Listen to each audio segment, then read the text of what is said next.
Saudara-saudara kaum muslimin rahimakumullah, kita menyaksikan peristiwa-peristiwa yang memilukan dan memalukan. PHK terjadi di mana-mana, pengangguran meningkat, harga-harga membumbung tinggi, daya beli rakyat semakin lemah. Sementara di bidang politik, kejadian-kejadian memberikan indikasi bahwa persatuan dan kesatuan kita sebagai bangsa dewasa ini tengah berada dalam ujian yang berat. Pada jumpa kita kali ini, tanpa bermaksud untuk mencari kambing hitam dari bencana yang kita hadapi, saya ingin menyampaikan sebuah hadis yang diriwayatkan oleh Imam At-Tabarani dari Ibnu Abbas, bahwa Rasulullah sallallahu alaihi wasallam bersabda, khamsun bi khamsin, ada 5 perkara yang dapat menimbulkan 5 macam bencana. Mari kita renungi hadis ini satu demi satu sebagai bahan introspeksi buat kita semua dalam menghadapi bencana yang tengah berlaku sekarang ini. Yang pertama, manaqasa qaumul ahda illa sullita alaihim aduwwuhum. Apabila suatu kaum sudah mengingkari janjinya, maka mereka pun akan dikuasai oleh musuh-musuh mereka. Sederhana saja nampak kalimat dalam hadis ini. Apabila orang sudah mengingkari janji, mereka akan dikuasai oleh musuh-musuh mereka sendiri. Dan musuh kita yang paling utama saat ini adalah kemiskinan dan kebodohan. Kenapa itu terjadi? Karena kita mengingkari janji kita sendiri. Di saat awal-awal berdirinya Orde Baru, kita pernah berjanji untuk melaksanakan Pancasila dan Undang-Undang Dasar 45 secara murni dan konsekuen. Kita berjanji bahwa kita akan menegakkan pemerintah yang bersih dan berwibawa. Itu semua pada permulaannya. Waktu demi waktu berjalan, kita lupa dengan janji yang kita ucapkan itu. Ketuhanan yang Maha Esa kita ucapkan, tapi kesetanan yang luar biasa yang kita lakukan. Kemanusiaan yang adil dan beradab yang kita dengungkan, tetapi kemanusiaan zalim dan biadab yang kita praktekkan. Sederhana saja saudara, hampir setiap pejabat pada posisi-posisi kunci, di awal-awal ia memangku jabatan itu, biasanya ia mengucapkan sumpah dengan lafaz demi Allah, bahwa dalam melaksanakan jabatan ini saya tidak akan menerima hadiah atau pemberian dalam bentuk apapun. Itu pada permulaannya. Lama-lama rupanya hadiah itu asik juga, mulai diterima. Lama-lama dirasa kurang, mulai menagih. Dan akhirnya terjadilah praktek yang disebut suap menyuap, semir menyemir, dan lain sebagainya. Kalau ini sudah menjadi kenyataan, bagaimana kita mau menegakkan pemerintah yang bersih dan berwibawa? Undang-Undang Dasar 45 menyatakan bahwa bumi, air, dan seluruh kekayaan negara dikelola oleh negara bagi sebesar-besar kemakmuran rakyat. Yang terjadi adalah bahwa kita merasa mewakili rakyat untuk menikmati harta dan kekayaan negara, sehingga rakyat banyak tidak bisa ikut menikmatinya. Menumpuklah harta itu sehingga terjadilah pepatah, gunung ditimbun, sumur digali. Yang kaya semakin kaya, yang miskin semakin terpuruk. Kita ingkar dengan janji yang kita ucapkan di awal-awal kita bergerak. Kita ingkar dengan janji pada saat kita mengatakannya dengan menyebut nama Allah, dengan mempertaruhkan nama Tuhan. Sehingga pada akhirnya jabatan pun mengalami tender. Sudah menjadi rahasia umum. Orang mau jadi lurah mesti mengeluarkan uang. Mau jadi camat mesti mengeluarkan uang. Mau jadi wali kota, bupati, bahkan gubernur, itu ada pasarannya. Secara logika, Kalau orang memperoleh satu jabatan karena banyak mengeluarkan uang, tentu pada saat ia mengeluarkan uang, ia sudah punya pemikiran, modal pasti pulang, modal pasti kembali.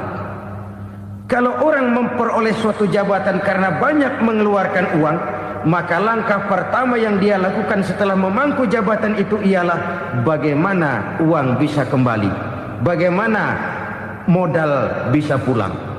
Kalau modal sudah pulang, pikiran berikutnya bagaimana supaya dapat untung. Lalu kapan mau bekerja untuk kepentingan rakyat? Itu nomor 18. Kemudian kalau ada proyek-proyek besar, pertanyaannya ialah bukan apakah proyek ini bermanfaat bagi rakyat, apakah proyek ini layak untuk diteruskan, tetapi yang jadi pertanyaan paling utama ialah bagian saya berapa duit dari proyek ini. Kita bisa lihat proyek, mega proyek lahan 1 juta hektar di Kalimantan Tengah, triliunan rupiah, dan proyek itu gagal. SD Inpres bulan ini diresmikan, bulan depan retak. Jembatan-jembatan bulan ini gunting pita, bulan depan runtuh.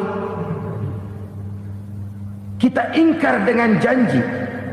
Kita berkata kita bekerja untuk kepentingan rakyat, tapi kita tidak pernah mengenal rakyat itu. Apabila suatu kaum sudah mulai mengingkari janji, maka mereka akan dikuasai oleh musuh-musuh mereka. Akibatnya tersusunlah barisan-barisan sakit hati, yang makin lama makin menjadi bola salju, menggelinding membesar, dan kemudian terjadilah hal-hal yang tidak kita inginkan lagi.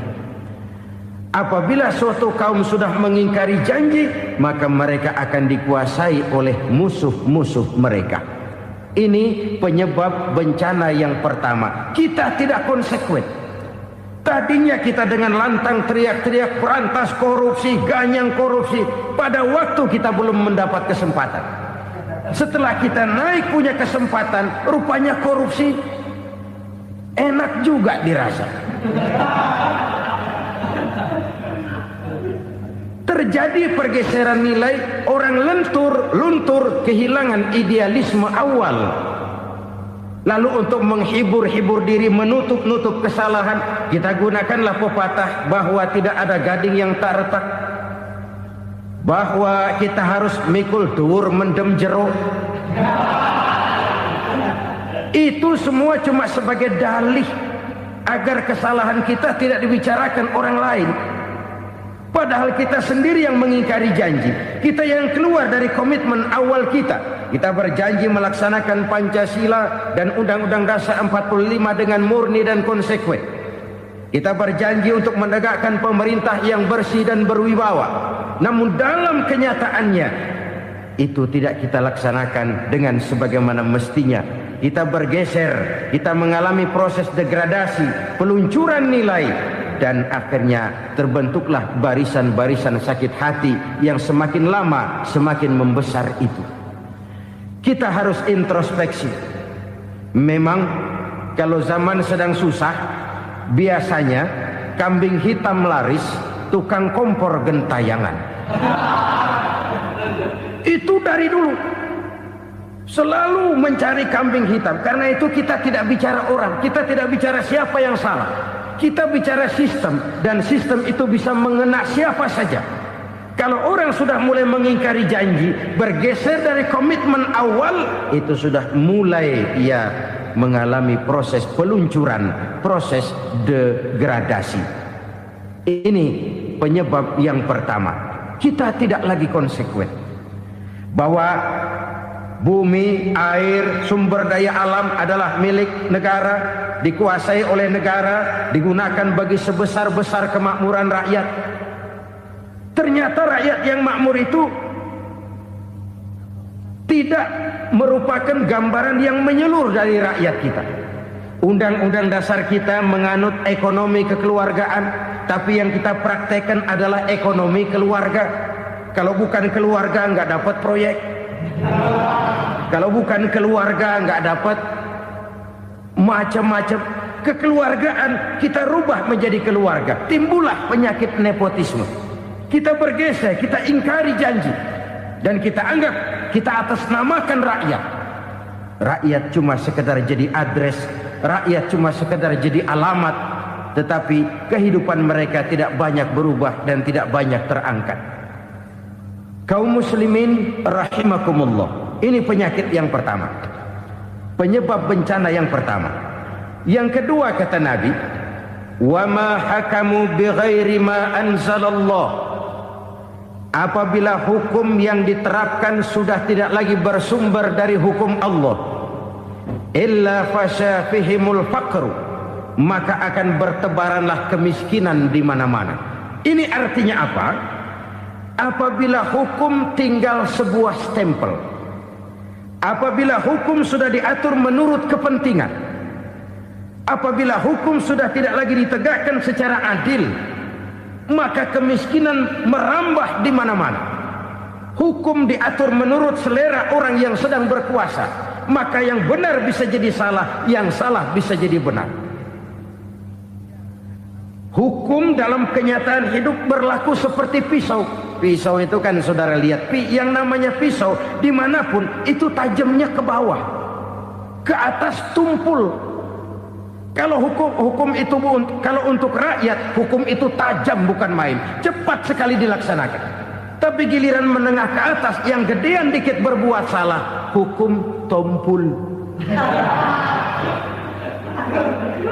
Hukum pura-pura tidak dengar, akibatnya terluka rasa keadilan rakyat. Satu kasus rakyat diam, dua kasus rakyat diam, tiga kasus rakyat diam, kasus terakumulasi di hati rakyat, luka rasa keadilan, dan itu menjadi sumber bencana. Penjarahan, kita tidak setuju itu, tapi kita harus melihat kausalnya. Itu kan tidak berdiri sendiri, itu kan karena terlukanya rasa keadilan rakyat, melihat kesempatan ini tidak merata. Kalau rakyat ini yang ngajukan kredit ke bank, walaupun jumlahnya cuma jutaan, ratusan ribu, susahnya 17 setan. Tapi ada orang-orang tertentu yang agunannya palsu, jaminannya palsu, bawa kata belece, bukan cuma miliaran, triliunan kredit bisa keluar. Terluka rasa keadilan, hilangnya kesempatan.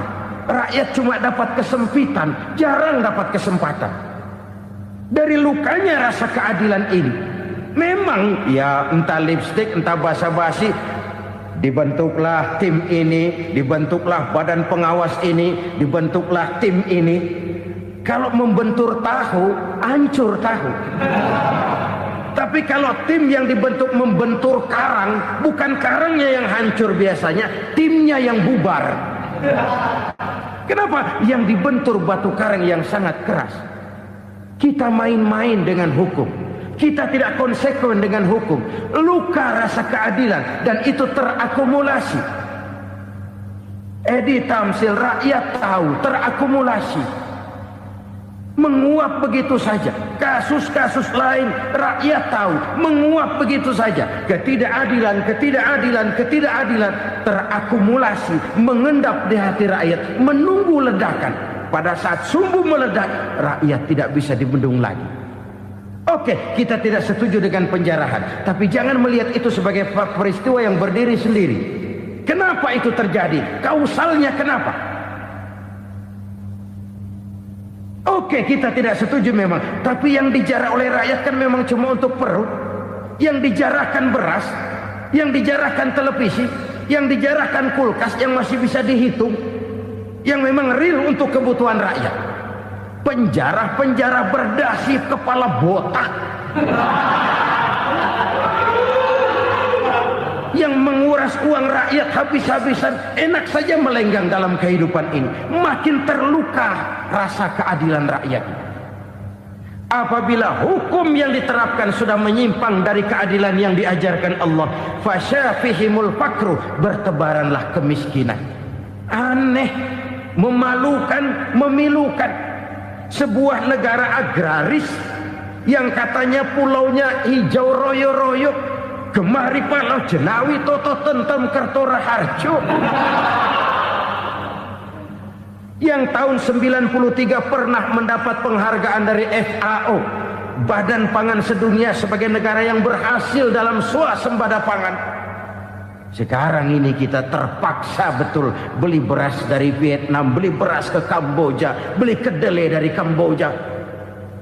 Kenapa? Lahan sawah kita habis ditanami pabrik. Teknologi kita, teknologi loncatan yang non-applied, tidak terpakai oleh kita. Lantas lahan yang tidak bisa kita tanami, kita paksakan lahan-lahan gambut menjadi tanah pertanian yang subur dengan biaya triliunan, dan kita gagal. Kita cari jarum dan kapak hilang. Kita mau jadi negara industri dengan loncatan teknologi yang maju, kita lupakan pola pijak kita sebagai negara agraris, dan akhirnya kita kecolongan. Lihatlah dewasa ini, rakyat kita antri sembako di mana-mana. Di sebuah negara agraris, ketidakadilan melahirkan kemiskinan, kemiskinan moral dan kemiskinan material. Kemiskinan moral, rakyat nggak percaya lagi sama pejabat. Rakyat mengalami krisis figur.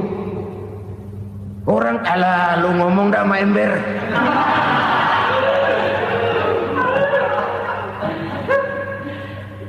Penataran yang menghabiskan biaya miliaran itu melahirkan pejabat-pejabat korup.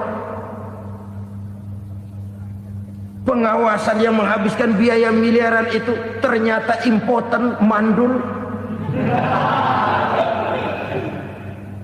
Kemiskinan moral.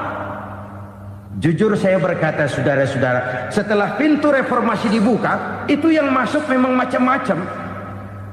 Ada yang memang punya tujuan murni, konsekuen dan punya konsep.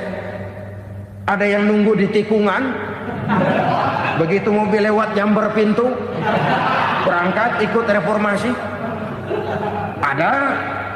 Ada yang memanfaatkan momentum, mumpung, untuk nyampein unek-unek, ngerti nggak, pokoknya ngomong. Sehingga keadaan semakin rancu, kebingungan semakin menjadi-jadi, masalah yang paling urgen tidak terselesaikan. Sekarang ini orang berpikir mendingan jadi pala ular daripada jadi buntut macan. Buntut macan memang hebat macan, tapi kalau buntutnya cuma ugel-ugel di belakang buat apa? Mendingan jadi pala ular, kecil juga nyaplok.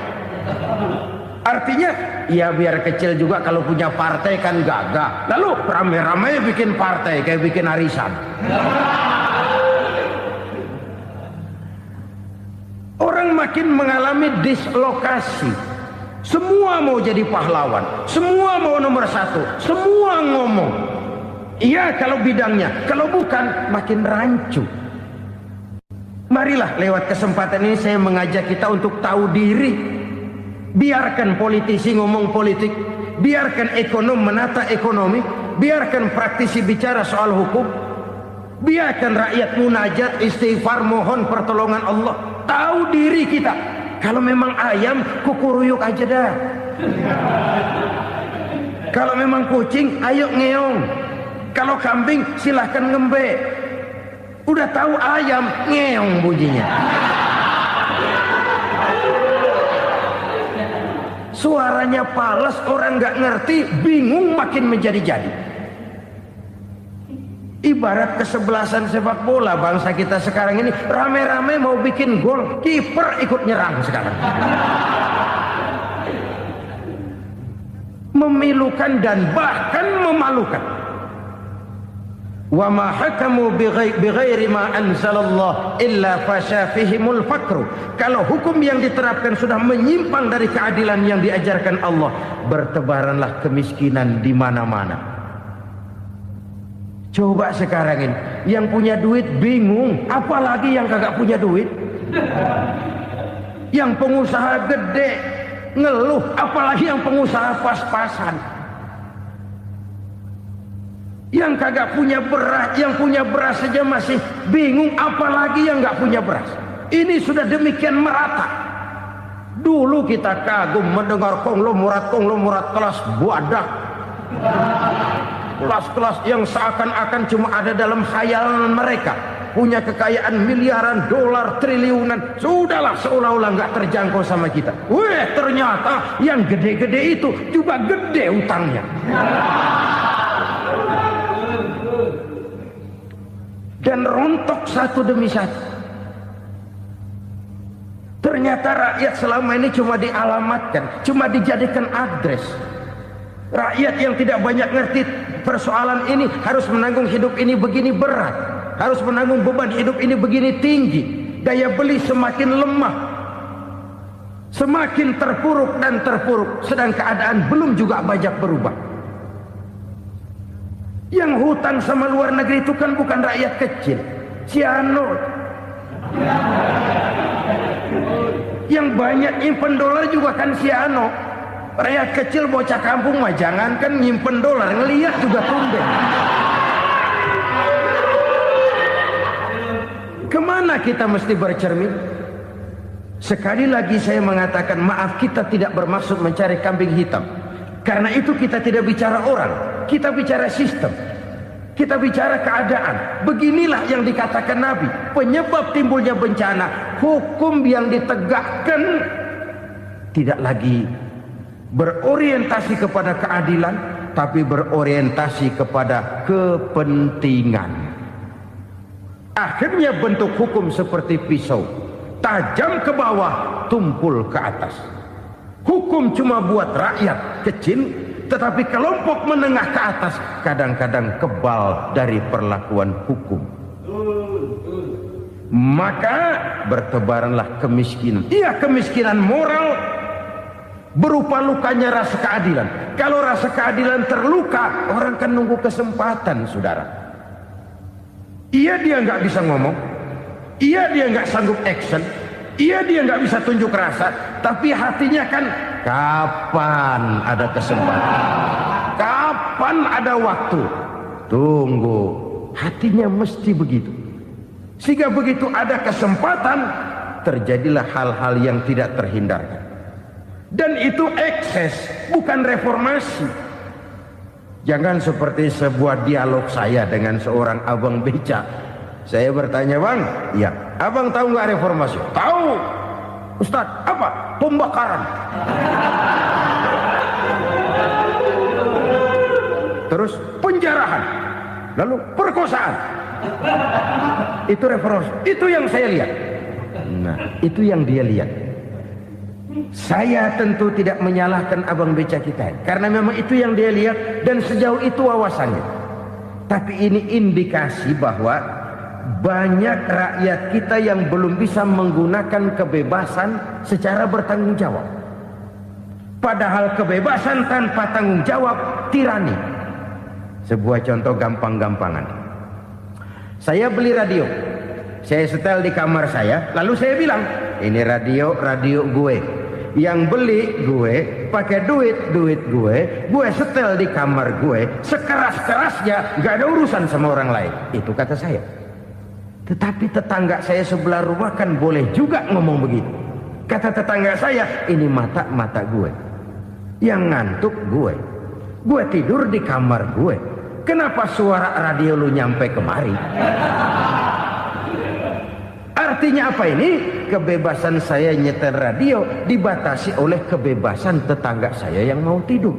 Tidak ada kebebasan mutlak. Kebebasan mutlak tanpa tanggung jawab kembali akan melahirkan tirani, kembali akan melahirkan pemaksaan kehendak. Dan itu lagi-lagi bukan demokrasi. Saudara-saudara kaum muslimin rahimakumullah. Ini penyakit yang kedua, lukanya rasa keadilan, terutama di kalangan rakyat kecil. Itu mengendap menjadi akumulasi dan menunggu giliran kapan bisa dimuntahkan. Dengan kata lain, rakyatnya udah banyak banget makan yang perutnya jadi enak, nyelam. Kapan nunggu muntahnya? Udah begini banyak akumulasi yang mereka pendam di perut ini, sehingga ketika terjadi kesempatan itu sudah tidak terkendalikan lagi, kita out of control. Saya tidak mentolerir sikap-sikap kekerasan, bahkan saya lebih cenderung bahwa kalau di rumah kita banyak tikusnya, tikusnya saja racuni, jangan rumah dibakar. Bahwa ada korupsi, ya, ada kolusi, memang ada nepotisme, tentu. Tetapi tikusnya saja racuni, jangan rumah dibakar. Masa mau ngusir tikus bakar rumah? Tikusnya lari, tikusnya selamat, rumahnya ewes-ewes.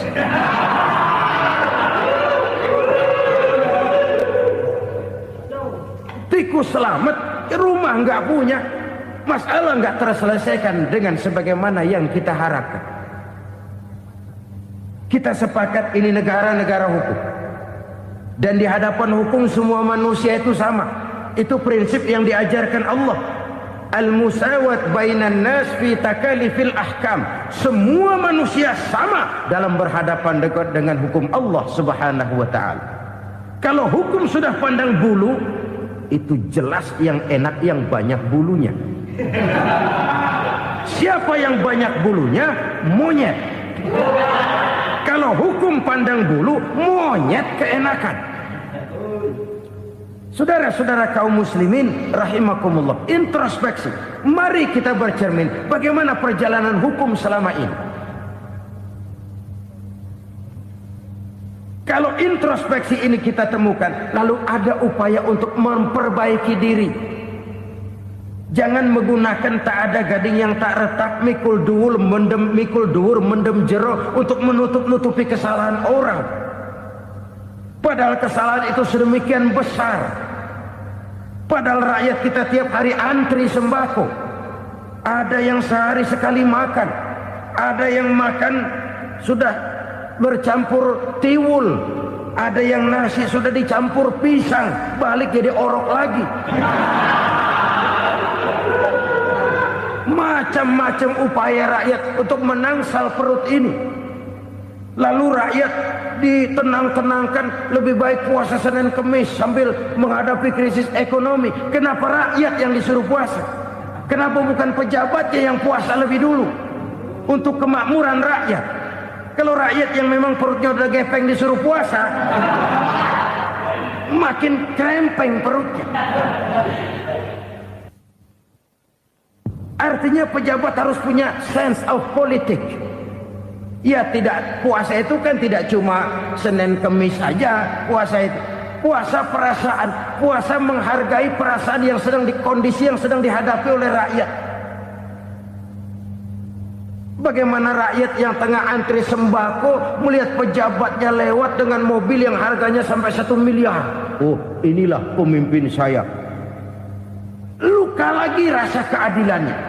Kita tidak tenggang rasa. Puasa dalam artian itu pun akan menolong menegakkan semangat kebersamaan, membentuk semangat kebersamaan.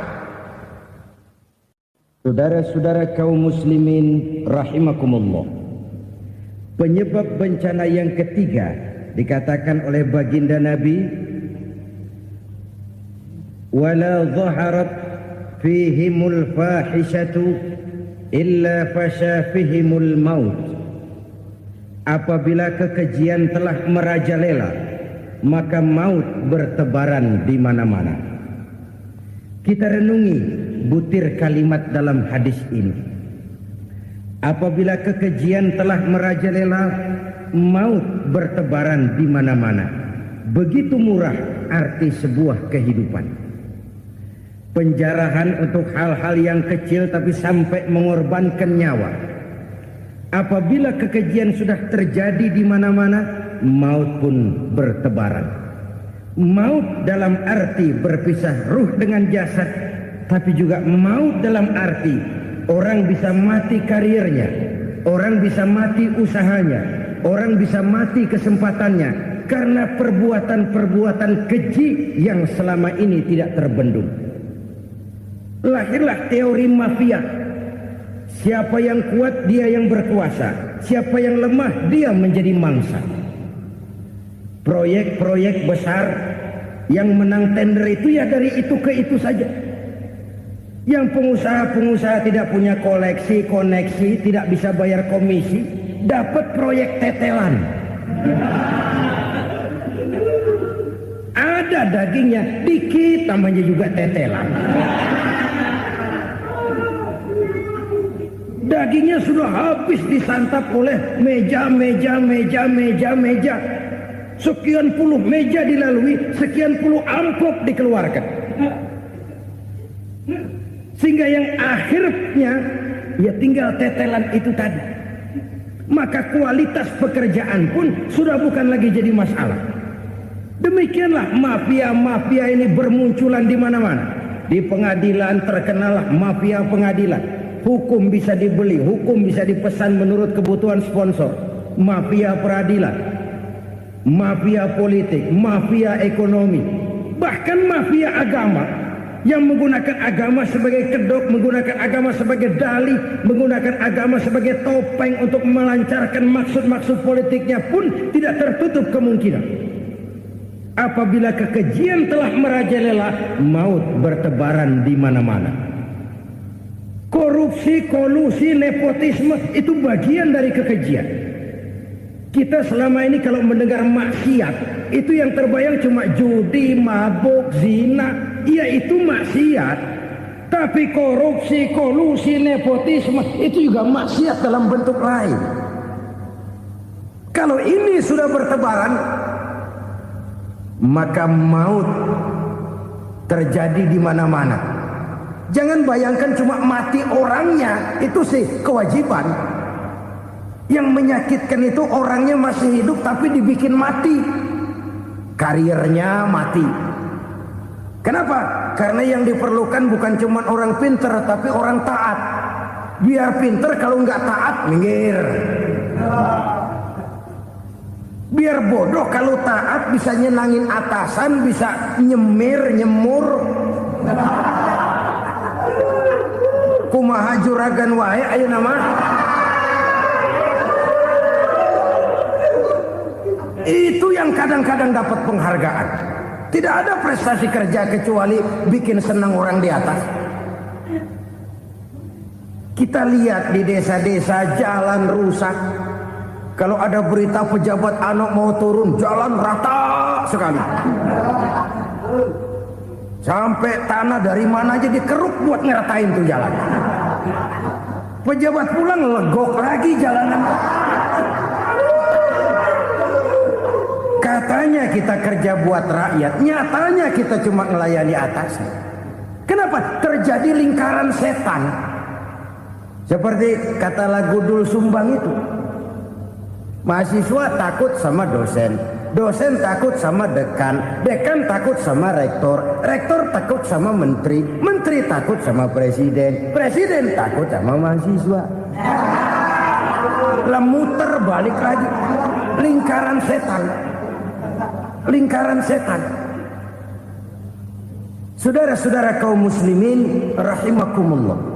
Kekejian yang merajalela, praktek-praktek mafia yang tertuang dalam kehidupan sehari-hari menyebabkan orang mati karirnya, jasad masih hidup, karir mati, itu menyakitkan. Mati bisnisnya. Rakyat kecil pernah senang ketika cengkeh booming, harganya bagus, rakyat banyak yang pergi haji. Lalu mau ditata, lahir tata niaga cengkeh, malah amburadul. Harga cengkeh jatuh, petani cengkeh kecil menjerit. Siapa yang untung? Segelintir orang. Masihkah kita pakai atas nama rakyat untuk kepentingan nasional? Padahal yang nyanyi cuma segelintir orang. Masihkah kita mau bohongi rakyat ini dengan mobil nasional tapi bikinan Korea?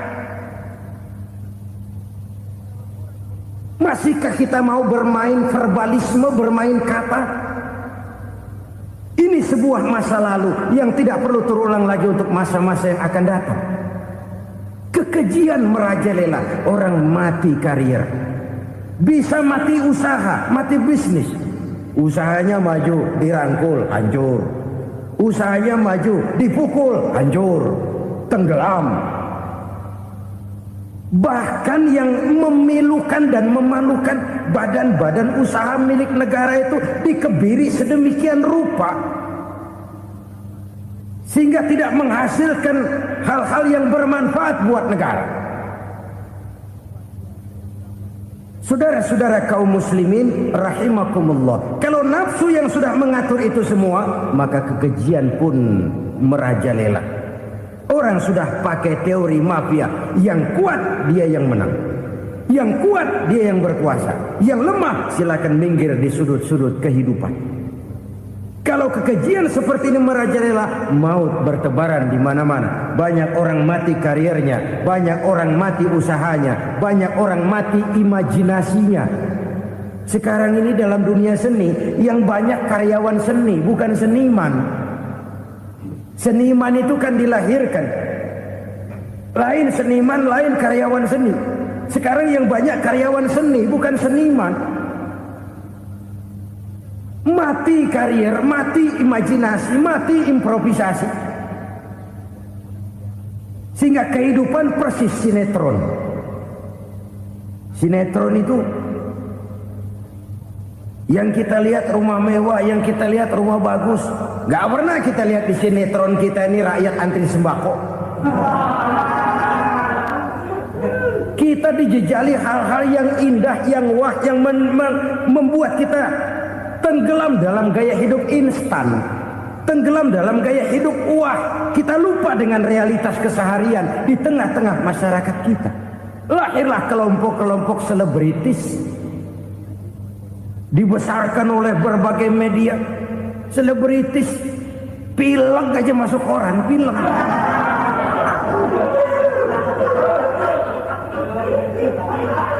Rakyat yang pingsan antri beras nggak masuk koran. Rakyat yang semaput antri minyak gak masuk koran. Selebritis panok masuk koran.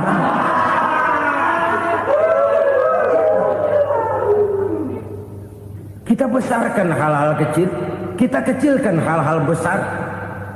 Karena apa? Kita mengejar oplah. Kita profit oriented, tidak lagi berorientasi kepada realitas hidup yang kita hadapi ini. Kalau kekejian sudah merajalela, kata Nabi, maka maut bertebaran di mana-mana. Maut dalam artian maut, coba lihat sekarang begitu murah nyawa. Karena 1000 perak orang mau nusuk bunuh. Karena beras seliter orang khilaf, begitu murah kehidupan. Tapi kekejian dalam bentuk korupsi, kolusi, nepotisme, kekejian dalam bentuk itu mematikan karier, mematikan bisnis, mematikan imajinasi, mematikan kreativitas. Itu juga maut dalam bentuk lain akibat kekejaman lain. Ini penyebab yang ketiga. Yang keempat, penyebab bencana menurut baginda Rasul, wala tukhfiful mikyala illa muni'un nabat. Apabila timbangan sudah dicurangi, maka tercegahlah tumbuh-tumbuhan. Apabila timbangan sudah mulai curang, maka terjadilah musim paceklik. Apabila bisnis sudah bergaya mafia tadi itu, kecurangan-kecurangan terjadi, tender di balik pintu, yang dimenangkan cuma kelompok-kelompok yang bisa memberikan presentasi yang besar, muni'un nabat, terjadilah paceklik. Paceklik, panen gagal, wereng, ya wereng, kemarau panjang, it's okay, air sulit, iya. Tetapi kan semua itu ada yang ngatur. Kemarau ada yang ngatur, belalang itu ada yang ngatur, air itu juga ada yang ngatur. Yang ngatur itu yang serba maha. Kalau ia murka melihat kecurangan timbangan, Allah itu kalau murka kan gampang saja, tinggal komandoin balang, lang, hancurin tuh sawah. Konvoy belalang, konvoy. Allah tinggal ngutik angin El Nino. Mampir lo ke Indonesia, hujan nggak turun-turun, kemarau panjang. Jadi kalau musim kemarau kan namanya anginnya El Nino. Kalau musim hujan anginnya namanya La Nina. Cakep namanya, kejem orangnya. Saudara lihat Cina sekarang sedang kena La Nina, banjir besar, ribuan orang meninggal. Dia mah ribuan mati kagak berasa, rakyatnya miliaran. Bangladesh lagi ngalami La Nina, India lagi ngalami La Nina. Angin, hujan, kemarau, belalang, itu kan ada yang ngendaliin. Kuncinya bukan di belalangnya, kuncinya bukan di peredaran matahari berputar, kuncinya di atas yang mengatur semua itu. Kalau timbangan sudah mulai curang, pengusaha sudah nggak mau jujur, apa nggak bikin perut jadi mual? Begitu rakyat antri sembako pingsan nggak dapat beras, sementara beras ditumpuk-tumpuk sampai membusuk. Kemana hati nuraninya? Kemana akal pikirannya? Kemana mereka yang berbuat atas nama rakyat tapi melihat rakyat susah tidak tergerak hatinya? Apabila timbangan sudah mulai dicurangi, bisnis sudah mulai melenceng, maka terjadilah paceklik. Sebuah negara yang berhasil dalam swasembada pangan, lalu sekarang menjadi negara yang rakyatnya antri untuk memperoleh kebutuhan pangan. Saudara-saudara kaum muslimin rahimakumullah, ini intinya adalah kecurangan. Kalau kecurangan sudah terjadi di mana-mana, dan ini milik siapa saja, bukan soal tempat, bukan soal jabatan, soal manusianya, SDM-nya. Kecurangan tidak cuma terjadi di kantor, di masjid bisa terjadi kecurangan. Korupsi tidak hanya bisa terjadi di kantor, di madrasah bisa ada korupsi. Faktor manusianya, ini soal SDM. Kecurangan yang besar tentu besar lagi kerugiannya. Kecurangan yang kecil, kecurangan sehari-hari, pedagang-pedagang kecil ngurangi timbangan, barang yang buruk dikatakan baik, yang baik dikatakan buruk, itu merugikan perorangan. Kecurangan yang besar merugikan bangsa dalam bentuk total, dalam bentuk seutuhnya. Nah, kecurangan-kecurangan seperti ini rakyat kan lihat, rakyat kan tahu, dan itu kembali terakumulasi di sini, pegel.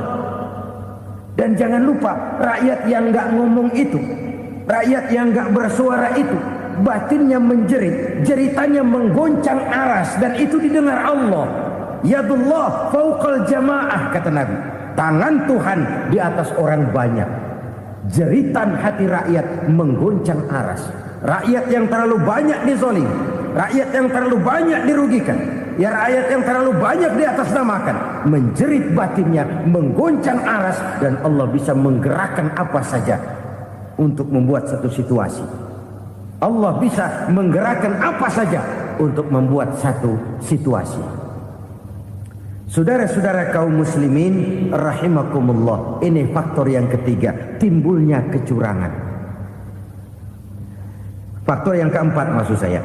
Yang kelima, penyebab timbulnya bencana menurut baginda Nabi, wala muni'uz zakat wala muni'uz zakat illa hubbisa anhumul qatr. Apabila zakat enggan dibayar, maka tercegahlah qatrun. Qatrun ini kalau bahasa kita sembako.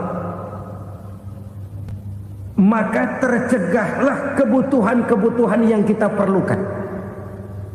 Ini, kita tidak meragukan bahwa yang kita tuju adalah masyarakat yang adil dalam kemakmuran dan makmur dalam keadilan.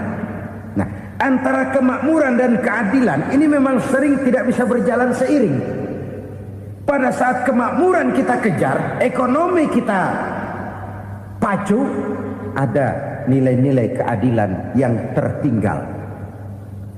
pada saat nilai keadilan kita tegakkan benar-benar, ada unsur-unsur kemakmuran yang terabaikan.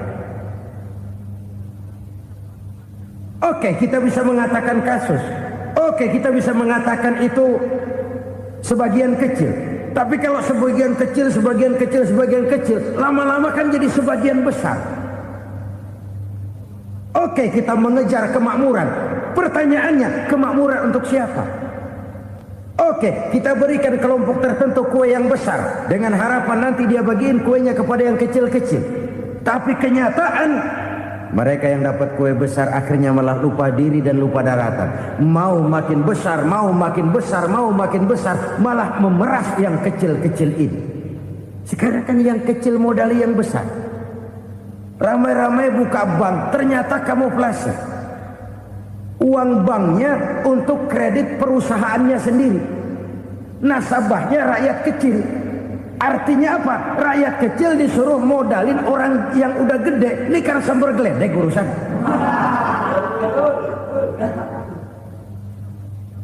Ini kan permainan apa lagi? Rakyat kecil suruh modali yang gede. Nasabahnya rakyat kecil, kumpulkan uangnya di bank, kucurkan kredit kepada perusahaannya sendiri. Bukankah itu rakyat kecil suruh modali yang gede? Sudah begitu kejamkah kita untuk meraih keuntungan dengan mengorbankan orang kecil ini? Sudah tidak bicarakah lagi kah nurani kita melihat penderitaan orang yang semakin susah ini? Kalau zakat enggan dibayar, padahal zakat 2,5% saja, 2,5% saja. Kalau itu pun enggan, kalau zakat saja enggan, bagaimana pula yang namanya sedekah, bagaimana pula yang namanya infak, bagaimana pula yang namanya santunan, bantuan. Kadang-kadang lipstick nyumbang si nyumbang, cuman nyolongnya lebih gede. Ini namanya sumbangan lipstick. Buat lipstick itu kan buat ngumpetin bibir pucat. Itu fungsi utama lipstick. Buat ngumpetin korupsinya, nyumbang kegiatan-kegiatan sosial, tapi yang dia korup lebih gede dari yang dia sumbangin. Lipstick kamuflase, nepu kata anak sekarang.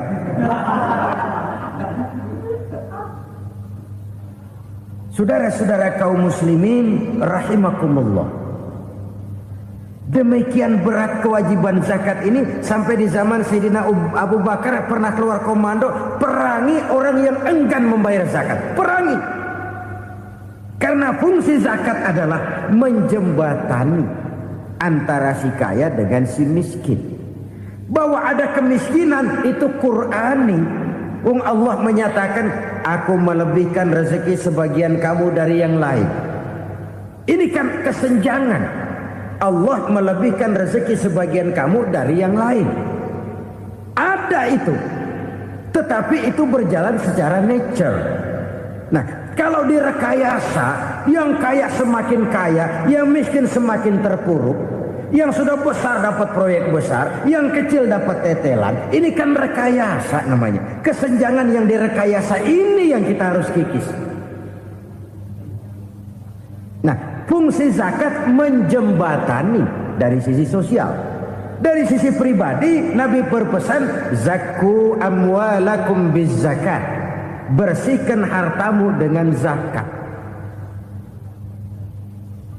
Sekarang ada istilah nyuci uang. Uang hasil korupsi itu bisa dicuci, dijadikan uang bersih. Bukan pakai rinso, bukan.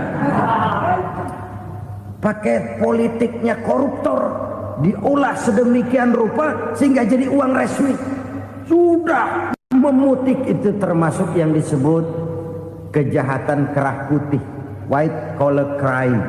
Kejahatan kerah putih, kejahatan pakai dasi, kejahatan kelas kakap. Makanya orang mendingan goblok kagak bener daripada pinter kagak bener. Goblok kagak bener itu gampang ngurusinnya. Pinter kagak bener, ini yang berabe bener ngurusinnya.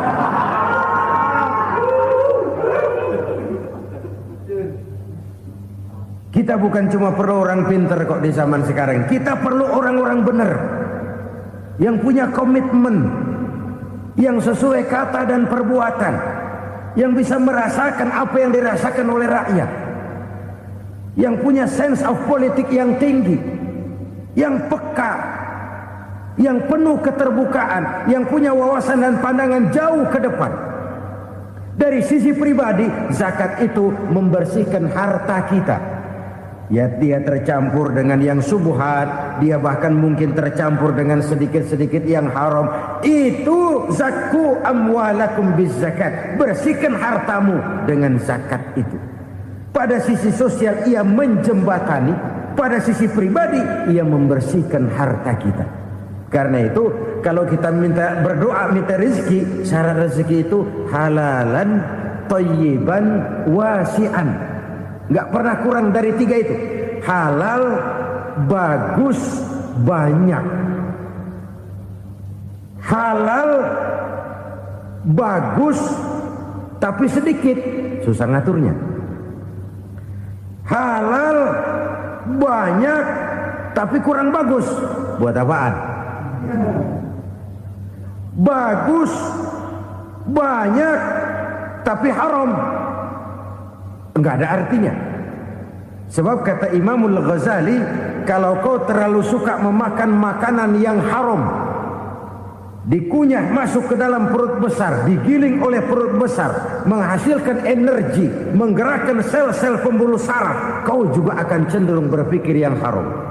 Kalau sudah cenderung berpikir yang haram, perbuatan pun akan mengarah kepada perbuatan-perbuatan yang haram. Dulu waktu kelompok Jimbaran 200 konglomerat Indonesia kumpul, dihimbau supaya sekian persen kasih pengusaha lemah. Itu kan cuma sekedar belas kasihan, tidak banyak menolong keadaan. Dan bukan itu yang diperlukan pengusaha-pengusaha kecil. Yang diperlukan adalah berikan kami kesempatan seperti mereka dapat kesempatan. Berikan kami peluang seperti mereka juga dikasih peluang. Kalau cuma dikasih 100 juta, 200 juta hari ini, usaha kami nggak ada prospeknya, peluang kagak ada, kan sama juga bohong. Diceburin ke kali, disuruh berenang, tangan diikat, mendingan mampusin ketahuan. Ayo berenang, berlomba, tangan diikat, kaki diikat, sama saja nyuruh mati. Jadi jangan kasih ikannya, kasih kailnya.